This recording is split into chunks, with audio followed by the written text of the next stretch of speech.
stuff to do with family overwhelms me quite a bit.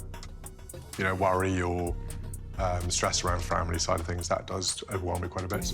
But in terms of, you know, doing the job and things like that, I don't feel too overwhelmed. What if the moment Prince William inherited power, he didn't just take control, he quietly erased an entire family's influence overnight, leaving Queen Camilla's inner circle stunned, humiliated, and completely blindsided? It sounds almost too ruthless to be real, doesn't it? A billion-dollar empire shifting hands in silence, and within that silence, a single decision detonates like a bomb. No announcement, no warning, just a quiet, calculated move that insiders say sent shockwaves through palace corridors. Because this wasn't just about money. It wasn't just about authority. This was personal. And the deeper you look, the more it feels like a story that's been building for years, decades even, waiting for the exact moment to explode. Let's rewind to that pivotal moment, the passing of Queen Elizabeth II. While the world mourned, something else was happening behind the velvet curtains. Power was shifting, instantly, legally, irreversibly, because under a royal rule written nearly 700 years ago, the Duchy of Cornwall, this massive, sprawling financial empire, didn't just sit still. It moved straight into the hands of Prince William. And just like that, he wasn't just a grieving grandson, he became one of the most powerful landowners in England. We're talking about a financial machine worth over £1 billion,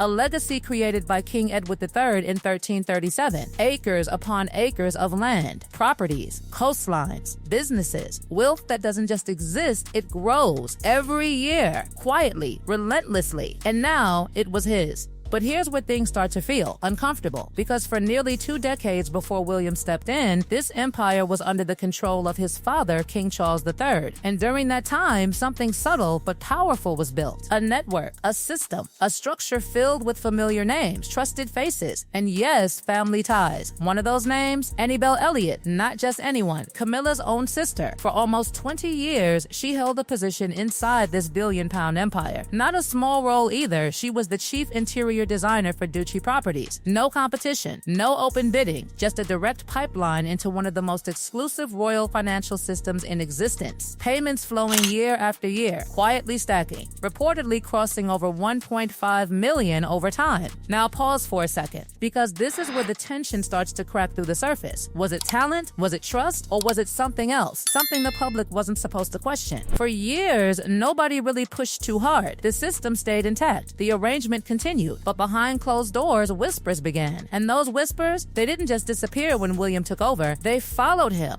And here's the part that changes everything. The moment William became the Duke of Cornwall, he didn't hesitate. He didn't review slowly. He didn't ease into leadership. No, he moved fast, decisive, almost surgical. Because when the next financial report dropped, something was missing. Annabel Elliot's name, gone, not reduced, not adjusted, gone. The official numbers didn't lie. Nil payable. Not a single pound. After nearly 2 decades of continuous payments, the stream was cut off completely. Just like that. And inside palace circles, that wasn't seen as a coincidence. It was seen as a message. A very clear one. The era of Camilla's influence inside the duchy? Over. And suddenly, what looked like a routine administrative update started to feel like something much bigger. Because William wasn't just removing a designer. He was dismantling a network, piece by piece, quietly replacing familiar faces with people he trusted, his own circle, his own allies, his own vision. So the question starts creeping in. Why the urgency? Why the clean break? Why now? Because insiders suggest this wasn't just about business ethics or modernizing operations. No, this goes deeper, much deeper. Back to a time when William wasn't a powerful heir, but a young boy listening to his mother, Princess Diana, speak about pain, betrayal, and heartbreak tied directly to one name, Camilla. Think about that. Those conversations, those emotions, they don't just vanish with time. They sit, they settle, they wait. And now, years later, with power finally in his hands, William had the authority to act. And he did. But here's the unsettling part no one wants to say out loud. Was this justice? Or was it something closer to quiet revenge? Because from Camilla's family's perspective, this wasn't just a job lost. This was influence, erased, access, revoked, a foothold inside royal power completely wiped out in a single financial year. And if that can happen this quickly, quickly, this cleanly. What happens next? Because this isn't just about what William has already done, it's about what he's proving he's willing to do.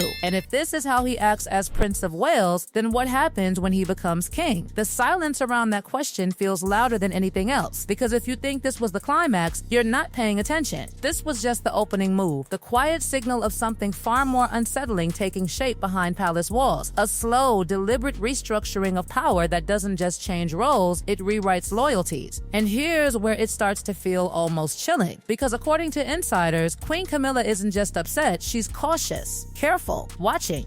The kind of watching that comes when you realize the ground beneath you is shifting, and the person causing it isn't someone you can confront. It's someone you have to coexist with, someone who is rising, fast. Think about the dynamic for a second. A queen reportedly uneasy around her own stepson. A future king who publicly remains composed, controlled, almost distant, but privately is making decisions that quietly dismantle everything built during his father's era. And not loudly, not aggressively, but in a way that's almost impossible to challenge, because every move is wrapped in logic, efficiency, modernization. It's not emotional on the surface, but underneath it feels loaded. And the Duchy of Cornwall, that wasn't just an isolated case. It was a test, a controlled environment where Prince William could experiment with authority, reshape systems, and most importantly, see how far he could go without resistance. And what did he learn? That he could go very far. Because once Annabel Elliot was removed, the pattern didn't stop. It expanded. New names started appearing, new advisors, new allies, people from William's inner circle, individuals he had known for years, trusted personally, not inherited through family ties or old royal traditions. This wasn't just a staffing update. This was a complete ideological shift, a rejection of the old model where connections mattered more than credentials, or at least that's how it was presented. But here's the contradiction that makes everything feel more complicated. If this is about professionalism, why replace one trusted network with another? If this is about fairness, why does it still revolve around personal trust? And suddenly, the narrative splits in two. On one side, you have the official version, a modern prince, streamlining operations, cutting unnecessary ties, building a leaner monarchy focused on impact, sustainability, homelessness, mental health. A future king preparing to lead differently, better. On the other side, you have something that feels far more human, far more emotional, a man shaped by childhood memories, by loss, by loyalty to Princess Diana, now quietly redefining the boundaries of who belongs in his world and who doesn't. And that tension, it doesn't just sit in the background, it spreads. Because it's not just Camilla's sister who's affected, it's the entire Parker Bowles network. Years of influence, slowly dissolving, access fading, presence shrinking. And with every decision William makes, the message becomes clearer. This is his monarchy in progress, and there's no guarantee everyone gets a place in it. Now here's where it gets even more unsettling, because the future everyone is quietly thinking about, but rarely says out loud, is getting closer. What happens when King Charles III is no longer on the throne? Because right now, Camilla's position, her influence, her status, her protection exists within Charles's reign. But once that changes, everything changes with it. Titles shift, roles shrink, power redefines itself. And William, he doesn't inherit just a crown, he inherits absolute control over the structure of the royal household. And if the Duchy of Cornwall is any indication, he will use it decisively,